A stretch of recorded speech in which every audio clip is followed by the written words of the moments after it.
Okay, well, with any luck, YouTube is doing its thing and making sure my live stream is coming through and you can hear me at this very moment, which I really do hope is in fact happening.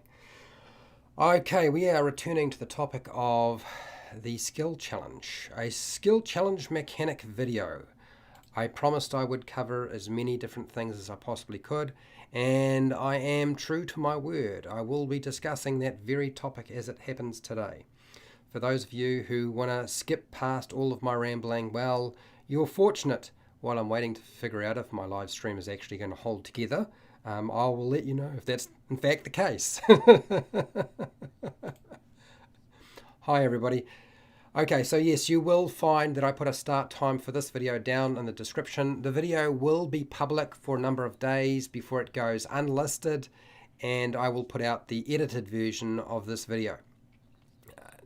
I'm just making sure, yeah, that looks like everything is healthy and working fine, which is good news.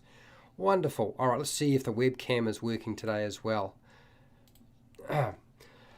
You'll find if you're a patron, you can always access my live streams because I always make sure that the patrons get access to the unlisted live stream. Now, one of the other aspects to this video is I'm going to apologize now. This is a long video. It's very complicated. It's not like some of the other videos that I've made where I have provided you with a small snippet of information. I just didn't see any way I could split this up into different aspects. So that means I will have to talk to you about very detailed and fine detail information. I would like to point out that Alan, that is Dungeon Class, hi Alan, has done a lot of videos on how to manage and deal with skill challenges. I've run a lot of skill challenges because it's a development from Dungeons & Dragons 4e, and of course we need to discuss about how to make it work for Dungeons & Dragons 5e. Ah, yes, that's right. Let's make that happen. Okay. I hope my voice holds out. I really do. The sound is good, so we're going to ditch that. That seems like everything is working fine. So grab some food, a drink, get settled down, get relaxed. We are going to go through everything I possibly have on the skill challenge. There is nothing to be left out today.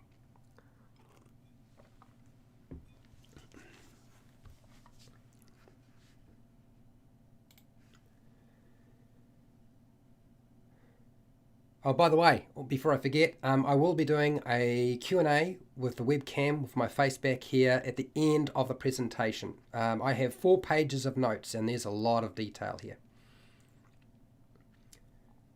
Hi, welcome to HowtoDandD. My name is Fred Wheeler and today I want to talk about Dungeons & Dragons because I always talk about Dungeons & Dragons. We could talk about Blue Dice of Doom, but no, that's not the topic for today. We're going to talk about the skill challenge mechanics in a Dungeons & Dragons 5e game. That's right. You've been looking for it. You want to know more? Let's talk about it today. I would like to say that I don't recommend just using the old Dungeons & Dragons 4e skill challenge mechanics and just transplanting them over to Dungeons & Dragons 5e. Why? There are lots of great things about skill challenges, but the 4e skill challenge had problems. And it is spelled out in the first Dungeon Master Guide that they put out, and they recovered the topic in the second Dungeon Master Guide. So that means we do actually need to do something with it to make it a little bit more useful to you. We can't just take what we have and use exactly the same thing. So how do we do that and make it work for you? So skill challenges are great for action-related encounters or scenarios. They aren't great for small battles. That's why we have a combat system in Dungeons & Dragons. They are good for large-scale battles. If you want to do a large-scale battle, you could use a skill challenge. They don't make great social encounters, and they, frankly, I don't believe they make great research projects as well. You know, if you want to use a skill challenge and have them research something, I think you can actually do that with a single dice roll. So in other words, not everything should be a skill challenge. So don't make everything a skill challenge because it doesn't need to be.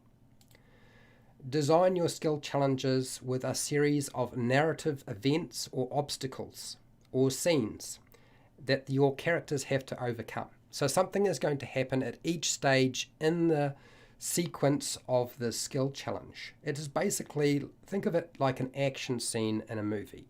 How do I make that work in my game? And then that's what you're going to do. You're going to break it up into steps and then work from there. You need to define clear goals for the entire skill challenge. So what is the overall goal of the skill challenge? And you also need to cover the consequences for success and failure at each stage of your skill challenge.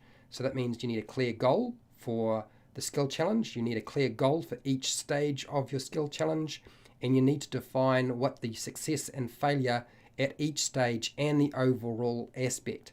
So if we're riding down a lava river, the overall goal is to get from point A to point B without perishing and getting burnt alive. What are some of the steps that might take place? Well, maybe you have some lava bombs go off.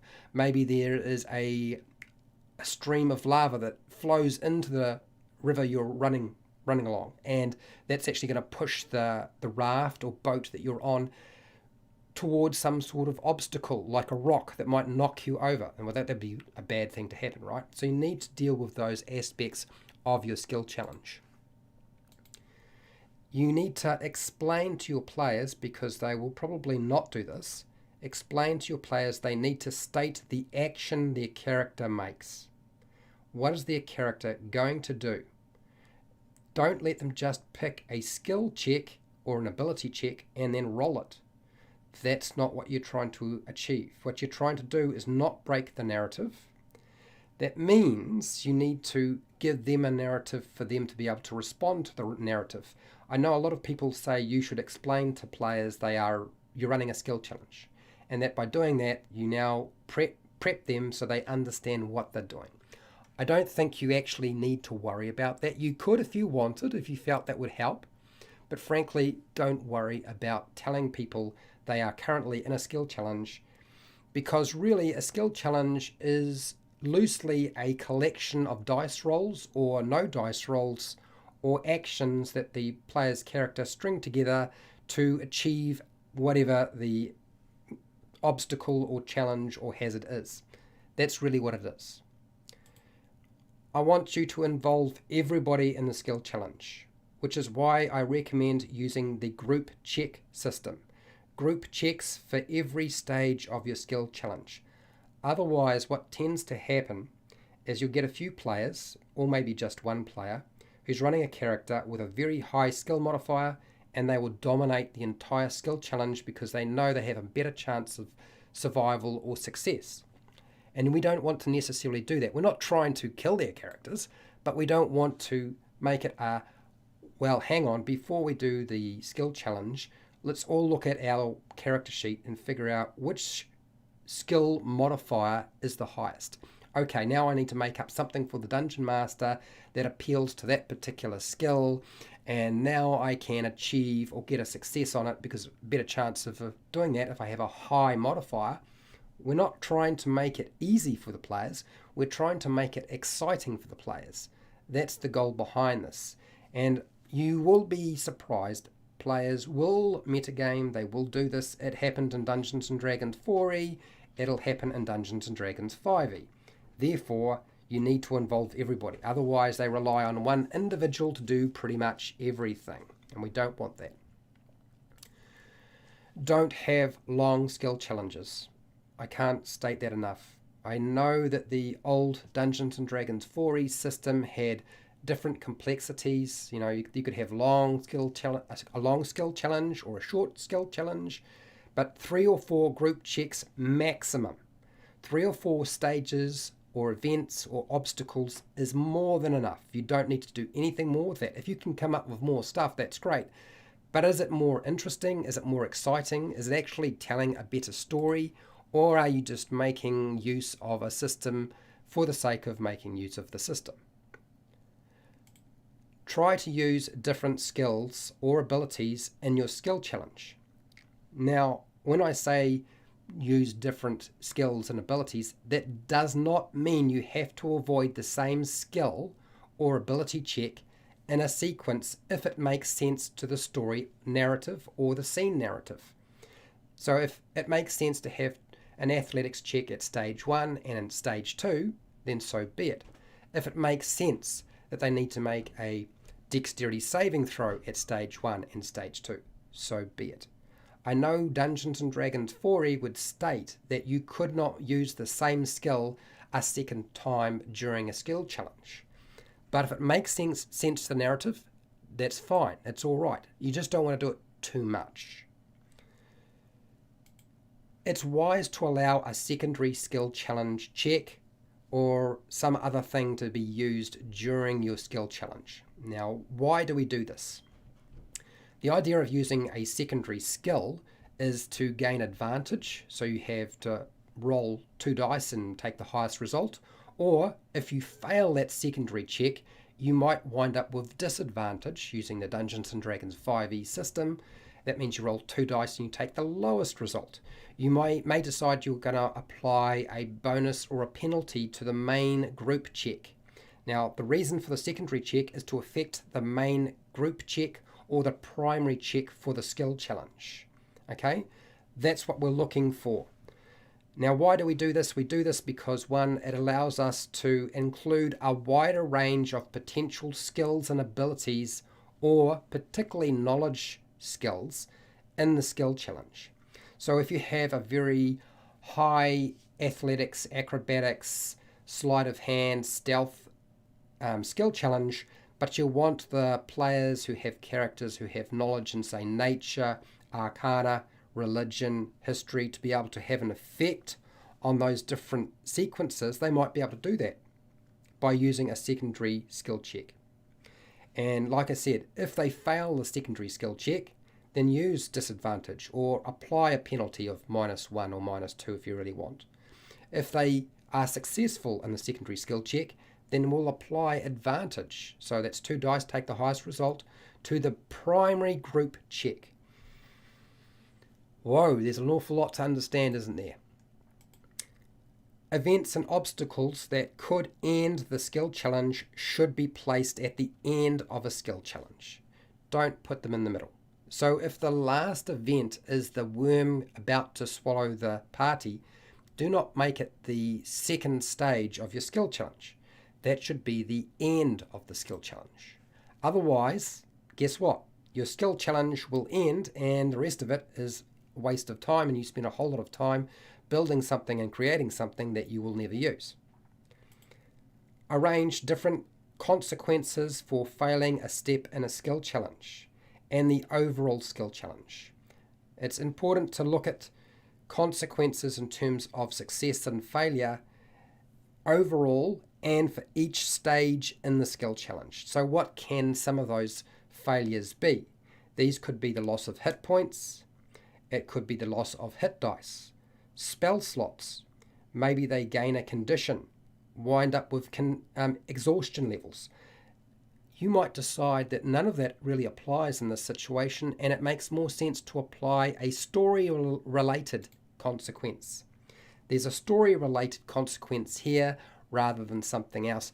Now, I would like to point out that I've done a video with Wally DM that talks about the Indiana Jones boulder trap and how you can have different stages and the different sorts of consequences that can be applied. And that video actually details a couple of examples there, and I recommend checking it out. Don't get married to the concept that you must always be just reducing hit points, because it does not have to be done that way. You can use a lot of different things. If it makes sense, then do it. Don't be married to the skill challenge being failed overall with a set number of failed checks, even if this is the usual method.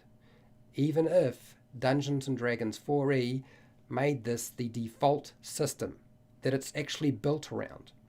Now, why do we don't want to do that? Because you want to avoid breaking the narrative of an action scene or the skill challenge.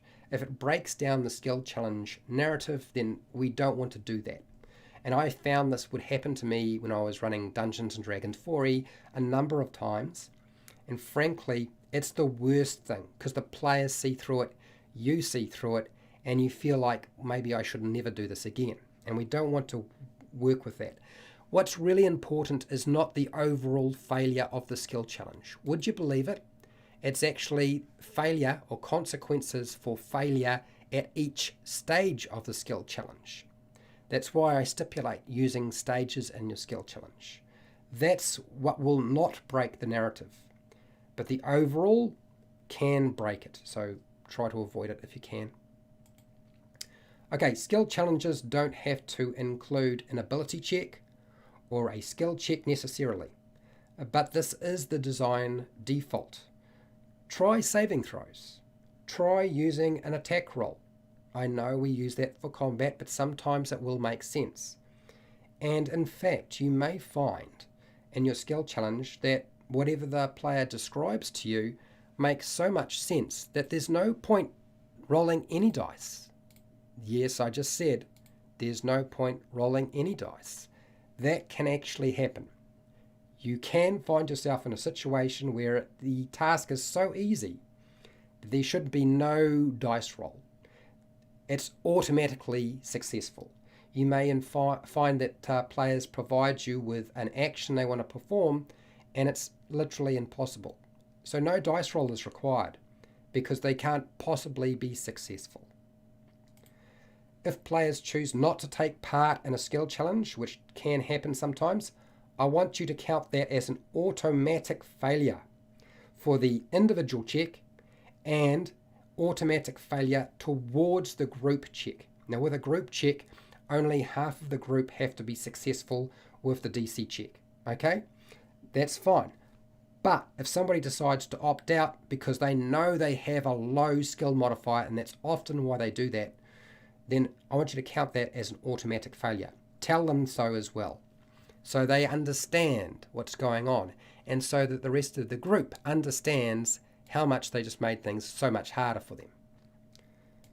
Now, classes, races, features around classes and features around your races, the use of spells, magic items, clever ideas, smart use of mundane equipment can result in automatic success or potentially replace a skill check you had planned for the individual and possibly the group check. So don't get married to just rolling that 20-sided dice. You don't always have to roll a dice. Sometimes you'll be using something else like some of the other tools the players have at their disposal. So be open to that. You'll be surprised it will make a huge difference to the kind of sequences and events that you can put together.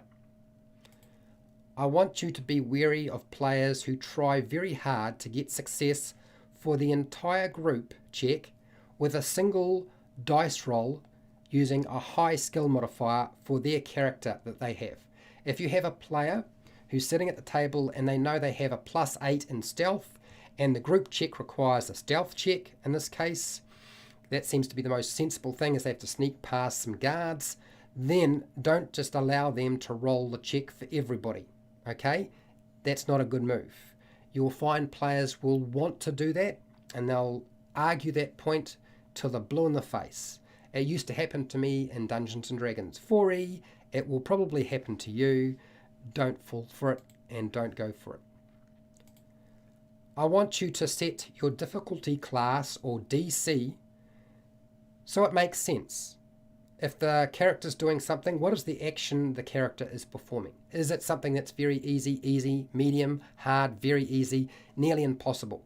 I want you to focus on what makes sense for the action the character is making. Don't focus on character level. Just because the level 1 does not mean you can't have a DC that's 25. It does mean that the chances are that almost everybody in the party will fail that check, but that's actually not the thing we're worrying about, okay? What we're worrying about is dealing with the other aspects to modifying a skill challenge to make it appropriate for their level, and we don't do it with DC, not in this case. Remember, Dungeons & Dragons 5e is about what makes sense in terms of what is easy, what is medium, what is hard, what is very hard. Those are the things we want to focus on. I do remember there being charts in Dungeons & Dragons 4e that would set out DCs that were appropriate for your level. but that's not something we need to deal with, because remember, bound accuracy does pretty much apply in Dungeons & Dragons 5e, and therefore stick with the narrative, stick with what makes sense. If you're worried about making sure it's fair for your players, that's what the last two aspects of the skill challenge is all about, not anything else. Okay, now you want to make sure your skill challenge is going to work for the party level. It doesn't matter what they are doing, because we can dial around damage. That's what we're going to use as our dial. So I want you to adjust the consequences of failure to reflect the party and the character's level. This is what we control, not difficulty class. It is always going to be around the consequences for failure. So how do we do this? We're going to use the damage, or should I say the trap damage severity by level table in the Dungeon Master's Guide on page 121. It actually sets out a different set of dice to roll for damage output. So between level 1 and 4, a setback would be 1d10 or a 10-sided dice. I would recommend to you, when you are setting out your skill challenge, that you do not use dangerous and deadly. I would recommend, because there's more than one stage. You're going to have between 3 and 4 stages to the skill challenge. That means that they can take damage a number of times. Use the setback. Okay, a level 1 character and you roll a 10-sided dice, that's quite a lot of damage. On average, they're going to take about 5.56 damage from the failure. Okay, so that's enough. I would recommend not rolling dice, because that's a variable. That still means there's a good chance you have less control of what's going to happen right throughout the entire skill challenge. Use average damage. Average damage is much, much safer. Okay, so even if we're using the setback damage for our character level, even if we're doing those sorts of things, how do we make sure that the skill challenge is appropriate for our party of players? Well, there's a nice way of dealing with this. I know it's going to make a few people seem a bit confused, but here we go. This is how it works.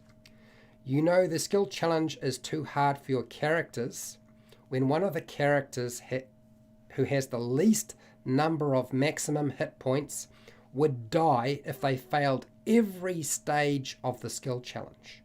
So if the wizard has the least number of hit points, say they have 7 hit points at level 1, and they would die if they failed 4 stages of your skill challenge, then you know it's too hard. Okay, and that's using average damage. So you're going to use your average damage as a guide. So that means a level 1 character, a 1d10, let's say the average is 5. So a first level character might take in the first stage 5 hit points and only have 2 hit points left if they have 7 hit points in total. Second stage, they fail that, and now they're unconscious. They're not dead, they're dying, they're unconscious. Okay, we're all right. Third stage, if the third stage clicks on and they have no way of if they're not just stuck at stage 2 and they have to move to stage 3, well, 5 hit points of damage just means an automatic failure, 1. Same thing for stage 4. They're not dead though. There's time for things to happen, and give them time to make those things happen. Because during a skill challenge, people can cast healing spells. Why not? There's nowhere saying you can't cast spells that do other things in the middle of a skill challenge. Somebody can grab a potion and pour it down their throat. Somebody can drink a potion during a skill challenge. We don't need to take that away from them. You don't need to take that away from your players. You know why? What we're trying to do is make an exciting scene and action sequence and burn up resources. That's what we're trying to achieve. And if they are excited and they burn up resources and they had a good time, that's all we needed to worry about and nothing else.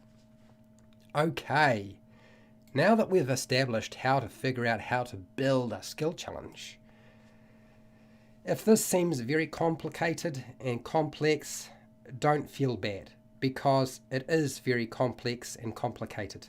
And I will make it clear, I will give you examples of how to do this in the future. That means future videos will give you a breakdown of how to build a skill challenge for a particular action sequence. And then all you need to do is throw in your dials. Remember, your dials are going to be trap damage severity by level. That's the thing that you put in there. And then how do you check it? Well, I just explained to you how to do that. So you should be fine now. All good, right? Now, if you want to check out more videos on this topic, I have a video on skill challenges and different ideas you could use in your game. I have an example skill challenge, which is being chased by a giant worm. You can also check out the Indiana Jones boulder trap, which is also a skill challenge and a trap at the same time.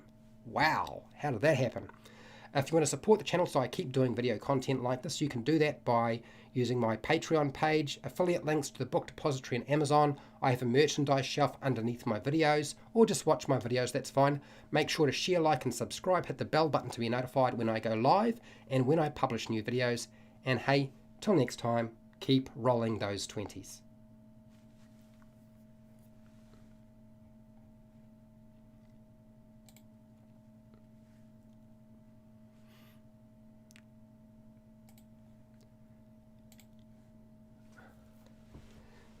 Okay, all right.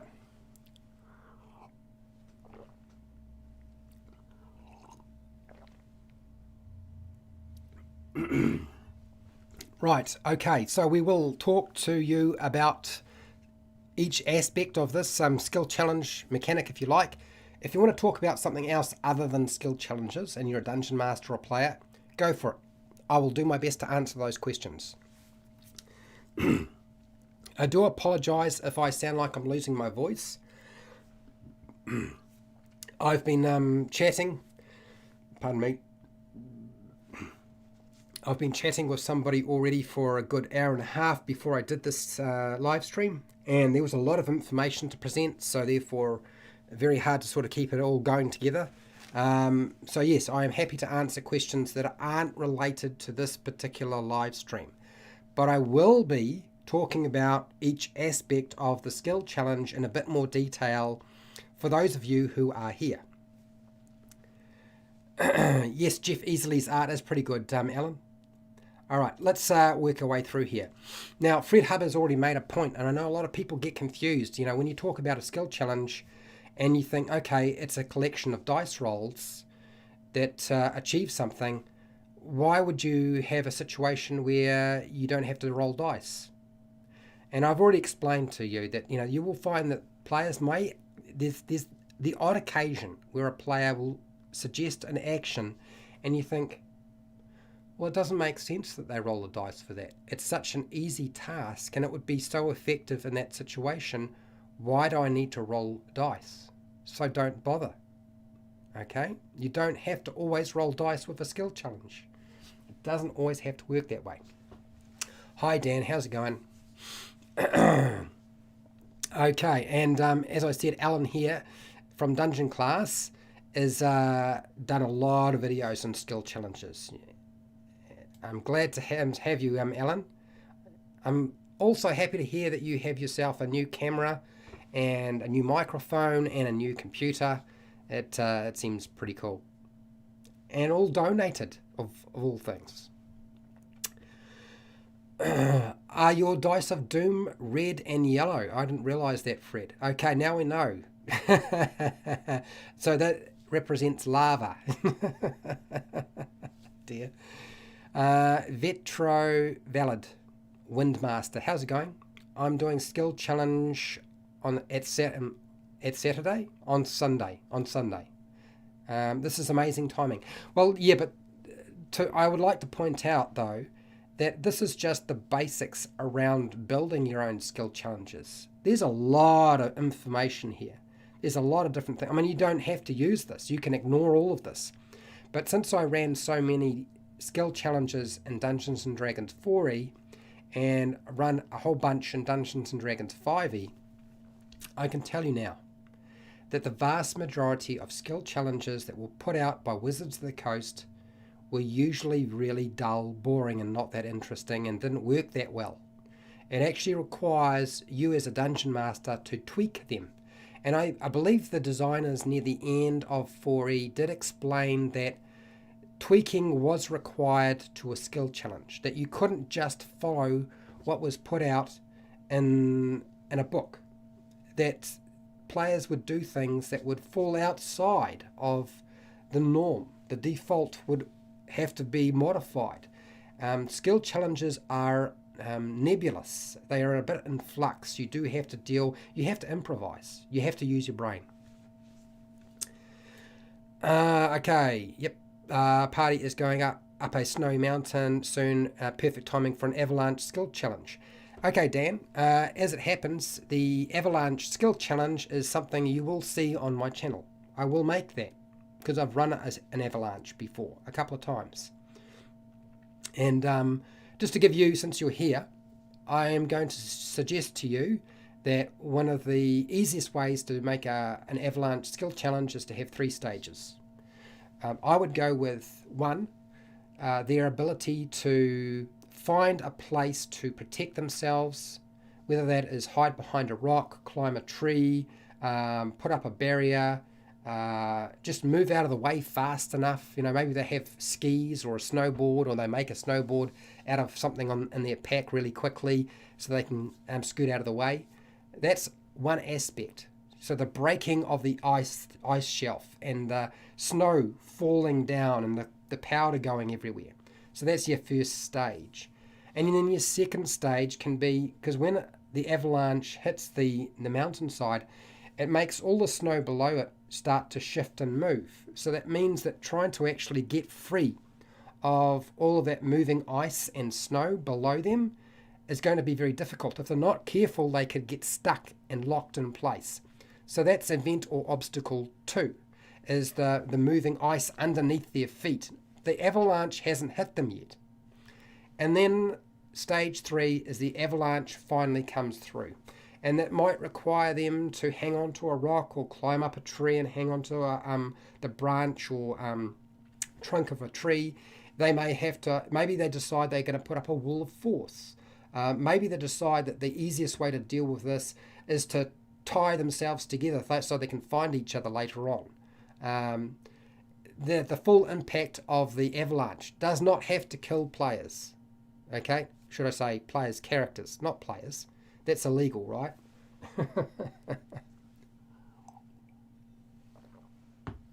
And that is a very simple sequence that you can follow for building an avalanche skill challenge. So it looks like Vetro Valid is also going to be dealing with an avalanche. Avalanche is such a common skill challenge because who doesn't climb mountains? Happens all the time. Okay. You like the art? I'm glad you like the art, Alan. All right, Dan. Doing the Dragon of Icespire Peak module. Right. Okay, so I'm pretty close to being ready to start putting out videos on the Dragon of Icespire Peak. But I don't know if I've already mentioned it for those of you who are here. I did talk to Bob Worldbuilder about the Dragon of Icespire Peak. And I will eventually release those videos. Okay, Curse of Strahd. Right, so Curse of Strahd. What's a good skill challenge in the Curse of Strahd? Well, I'm having trouble thinking of one off the top of my head, so I won't continue thinking about it. Otherwise, I'll just look foolish on camera. Now, D&D Homebrew. Kevin, hi Kevin. I've been talking with Kevin for the last hour and a half about... what were we talking about? We were talking about NPC player members, and we were talking about the Curse of Strahd, as it happens, and homebrewing. Homebrewing the Curse of Strahd. That was the discussion, and yes, I hope that they will come out at some point too, when I get a chance to make that all happen. Thank you for coming and doing that, by the way, Kevin. All right. I need another drink of water. I'm losing my voice. I've been talking too long. Be quick. I'm almost at the bottom here. Once I get to the bottom, I go. Just like that. this is debatable. I saw good arguments for more than 3 or 4 stages and also for initiative or individual checks, but surely you are... No. No, okay, so I'm sure there are arguments that say that you can have three or 4 stages. Because I'll tell you, if I pulled up the Dungeons and Dragons 4e book, this is the Dungeon Master Guide, the second one, okay, you'll find in here that they do state that there are, challenges that can have more than 3 or 4 stages to them, okay? That you could do that. Like, it's here. It says it here. Just because it says it in a book does not mean it's a good idea, okay? Going from experience, I can tell you now, I've had long ones, and I've had a couple that worked out well, and the players enjoyed them.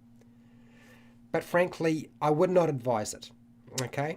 And as for using initiative, you could use initiative if you feel it's hard to control the table. But you don't need to use initiative as long as you track who's doing what.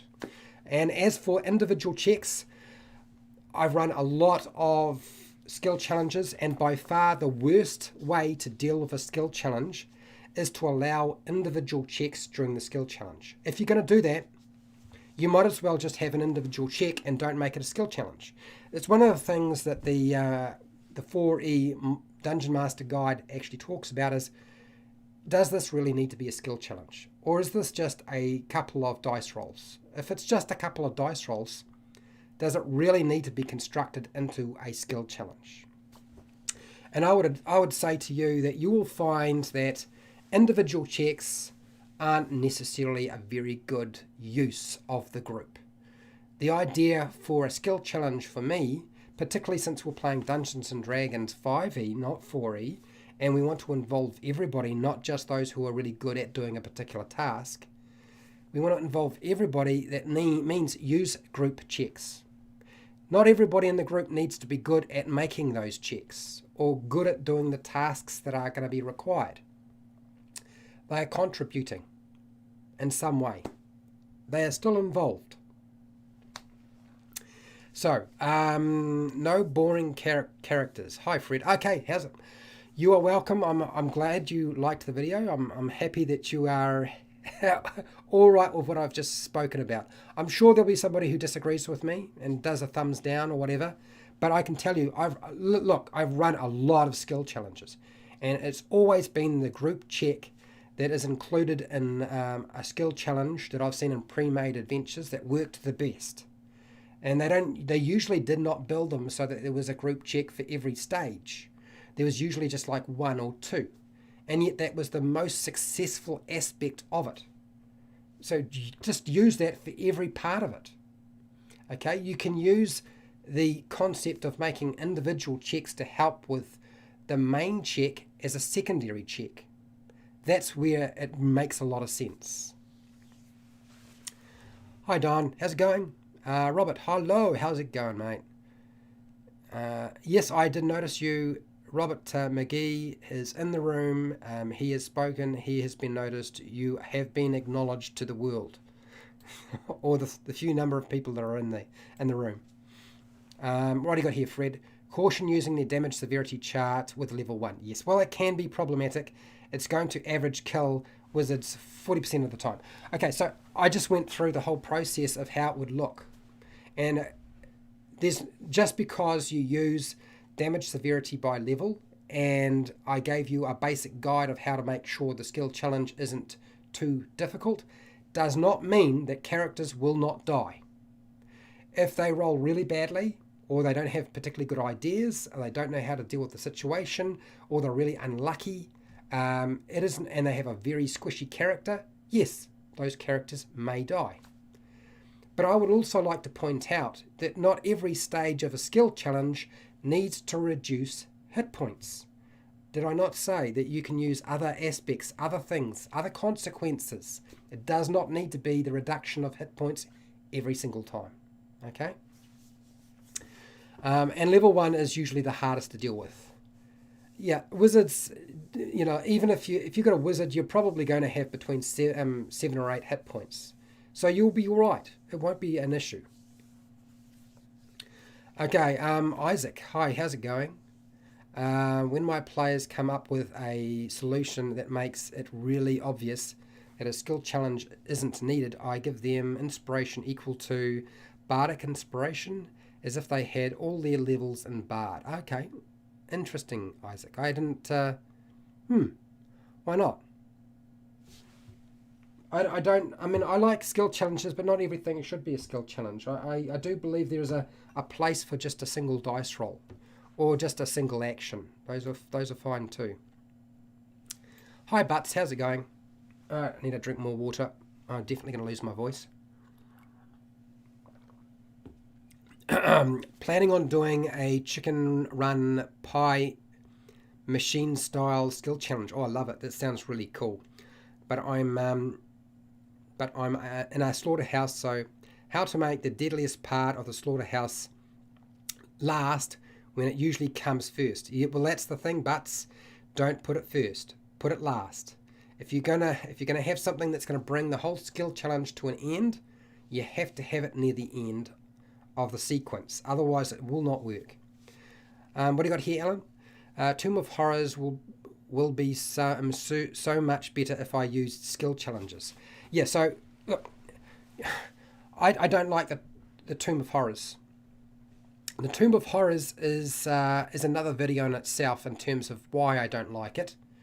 But smart players, as soon as they realise they're going into the Tomb of Horrors and that it was built by a Serac, and if they understand who a Serac is, the smart move is never to go into the tomb and to stay completely away from it, because the Tomb of Horrors was always designed to obliterate characters who had been built by players who thought they were indestructible. And Gary basically built a tomb, which was a thinking game. It was a slow, methodical thinking game where the sorts of things they were dealing with were probably going to kill the character. Okay? Now, I believe he ran this for his home group, but he upped the ante when it went to organised play, because he was tired of people saying, oh, these modules that we're running through are too easy. Well, Tomb of Horrors sorted that out, didn't it? So, yeah. The smart move by a player is never to play it. And that doesn't mean that you lost or you weren't any good. It just means you actually made the most sensible choice and didn't play his game. Dino Laser, how's it going? I've stolen from Dungeon World and used skill challenges for a travel montage. I make my players narrate their own success or failures depending on the outcome of their role, reserving right to veto. Yeah, I've never used a skill challenge as a travel montage because I didn't really feel like it was interesting enough. If you can come up with some really good things that can happen during the travel time, then why not? But like I said, it comes down to the narrative. If the narrative that you're providing them overall and at each stage of the skill challenge is interesting, then yes, it could potentially be a really good skill challenge. It's just understanding what's going to happen during this travel montage. Do you know what I mean? What's going to happen during the journey? Yeah, the chicken run idea is awesome. I think it's great. What? I don't even understand what you're trying to say there, Janchvik. No boring characters. Thanks for the clarity, clarifying how the party level is supposed to affect the challenge. Yes, exactly. Change the consequences of the skill challenge, not everything else. I know this is for skill challenges in general, but I feel like I've seen that on some of the popular live play. You may well have seen it somewhere. I don't know that I've seen anybody run skill challenges the way that I do. I know that a few people are doing their own thing. Some people are just porting over Dungeons & Dragons 4e to 5e. I don't like those skill challenges. I never liked them when I was running them. So that's why I changed so much. It's why I went with Involve the Group. Games where mundane tasks were given suddenly very high DCs to, I guess, keep it interesting. Yeah, but it doesn't make sense, does it? Narratively, in terms of your logic, even though you're applying it to a fantasy world where realism isn't really the big push, it's not really what we want to do. We want to make our DCs make sense. Difficulty class should make sense, right? So this is where we had people who had to make really high checks at higher levels when we were playing Dungeons and Dragons 4E. Remember, bound accuracy, we're dealing with a different system. Oh, monolingual. Okay, I got it. Cool. Pardon me if I lose my voice, I do apologise. Okay, I can see the bottom of the chat. Now, Alan agrees with me. I'm going to get to the bottom of that because, Alan, I would love to be able to chat with you about skill challenges at some point. I don't know how we're going to make that happen because you've done so many videos on it, certainly done more than I have, and I know you've run a lot of them. But I guess I don't know how else to sort of point out how you're going to deal with a skill challenge in terms of how to structure it. My advice to you is structure your skill challenge when you write it up as if it's just going to be based off dice rolls and it's based off a narrative and set DCs. But always understand that that's not going to necessarily be what happens when you run the skill challenge. Yeah. Okay. Escaping Death House is a common skill challenge in the Curse of Strahd. Yeah, actually, you're right. Butts is correct. That escaping the Death House is a type of skill challenge. Is it a good skill challenge?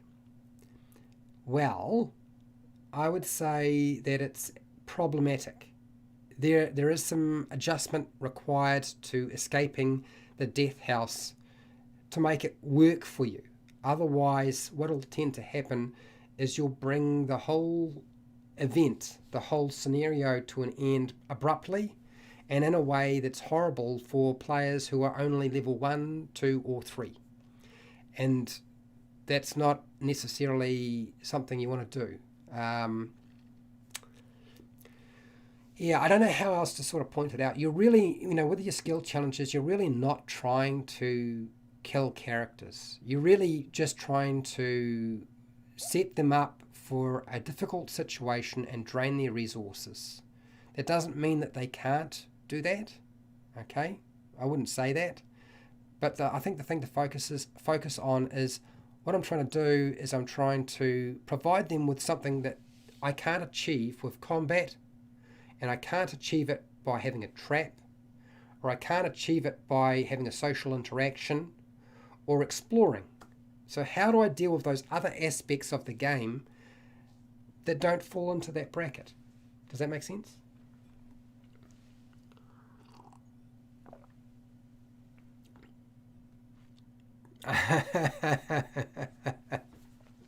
Isaac. No, 4E really wasn't that bad, but like anything, you've got to understand that 4E was using skill challenges for the first time. Really? It was the first time we were presented with the concept of a skill challenge. It hadn't been refined enough. I think by the time they stopped producing 4E, the designers had figured out how to deal with a skill challenge. They just hadn't been able to express themselves in literature in a way that people would fully understand what was going on. And to then take it and plonk it into Dungeons and Dragons 5e does require some work. You can't just take an old system and think it will work in a new system. Just a dude from Texas. Oh, well, Dino, it's all right. You're allowed to be from Texas. I'm only from New Zealand. Yes. Right. Isaac, I've only played 5e, by the way. Okay, that's right. I kind of figured there's a lot of people who've only ever played Dungeons and Dragons 5e, which is why I wanted to talk about 4e a little bit. Dungeon Coach made some good videos. Yes, he did. Incorporating the 4e skill challenge in 5e. Yeah, and a lot of those videos that Alan produced use the 4e mechanics almost exclusively, with an exception that he's taken it to another step. So there are certain things, and he does state this, in those videos that there are some examples where he presents things that are able to be achieved without rolling dice. And they just happen because it made sense. Narratively, it made sense. Yep. Exhaustion points, conditions especially. Yeah, you need to not just focus on hit point loss. Absolutely. Yeah, Tomb of Horrors is horrible. I liked 4E skill challenges because it gave you experience for non-combat encounters. That's right, you can earn experience points. You can assign experience points to a skill challenge. It was quite a common thing to have listed a number of skill experience points you would earn by completing the skill challenge. You know, here's my idea of what would happen if you were to run a Dungeons and Dragons 5e skill challenge and how you would assign experience points. Have a look at what it's trying to do. And if it seems like it is, pick the level for their characters, and if it seems like it would be hard, easy, medium for them based on sort of what they're dealing with, and we can take damage severity, if you like, as an aspect, but you can also look at the difficulty class, how difficult it will be to actually achieve those rolls if they are rolling dice and not doing something else. Take that as a measurement to figure out whether you should be assigning, how much experience points you should be assigning. There is a section in the Dungeon Master Guide that goes over that. But here's the thing I would say to you. If you're going to award experience points for a skill challenge in Dungeons & Dragons 5e, I would award them all the experience points whether they are successful in the skill challenge or not. Now, I know a few of you are starting to wonder what the heck I've been on, okay? Why would you award experience points to the player's characters even if they failed the skill check and didn't succeed? You know how I was talking about don't be married to the skill challenge being about succeeding on a certain number of checks before getting a certain number of failures? Well, you think about it, when you go and do something, like when you were riding a bike, and you are learning to ride a bike and you fell off the bike, did you learn anything by falling off the bike and failing at riding the bike? Yeah, you did actually. You understood that the way you balance yourself on the bike is important and that you need to adjust it. When you are successful at something and you've gotten past that, you're not learning about how to balance the bike anymore. Now it's about making sure that you can steer and not hit the bushes. Okay? So even with failure, characters are still learning something. How's that for you? That means that success and failure in a skill challenge, the player's characters are still learning something, so they should still be advancing their knowledge. It's just the type of knowledge they are picking up is different. And if they failed the skill challenge and they picked up the experience anyway, why would we worry about whether there's success and failure? Because, as I said, there are different types of success and failure. Failure can be reduction in resources, loss of hit points, gaining a condition. Now we have to figure out how to get rid of that condition. Now all we need to go and learn the spell so we can remove that condition, or go find somebody to remove the condition for us. If we're exhausted, now we need to change what we're doing. We're going to have to rest. We're going to have to take a rest so we can get rid of those exhaustion levels. Is there a story consequence? Did we just crash our boat into a reef? Okay, now we don't have a boat or a ship. How do we get it off the reef? How do we fix the boat? That was failure, but they are learning something new. Okay, that's why I would say always award people experience points even when they fail a skill check. Not a skill check, a skill challenge.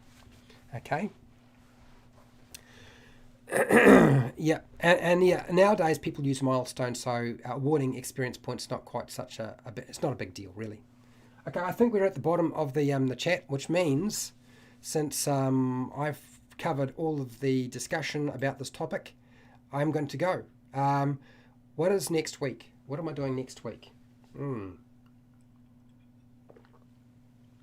I don't know. It tends to depend. It'll depend on how I feel.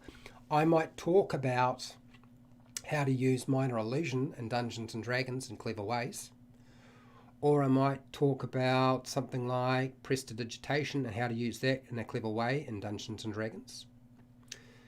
I will be giving you examples, but not today. I'm going to lose my voice. Okay. I've done a couple of videos that show you examples of how to do a skill challenge. So Ghost 2045, the Indiana Jones boulder trap, do a search on YouTube, you'll find it. And the giant sandworm chase, another example, okay? But I will be doing more. My intention is to do videos on all of the key things you might use as a skill challenge that are very generic in nature so that you can just pluck and use them, okay? Isaac, I appreciate you, dude. You really help in this DM crazy adventure. You're welcome, no problems. What else might I do? I might decide to do a best cantrips for the sorcerer. I haven't done that yet. I'm still thinking about it. Those videos aren't doing quite as well necessarily, but I kind of expected that. But they still need to be made. And then after that, we'll see. It really comes down to how fast and quick I am able to edit through some of the footage that I have with the discussions I've had with people. Anyway, we are done. Wherever you are in the world, whether it be the morning, afternoon, night, early morning, please look after yourself, your family and your friends. Be nice to your neighbours, and hey, till next time, keep rolling those 20s.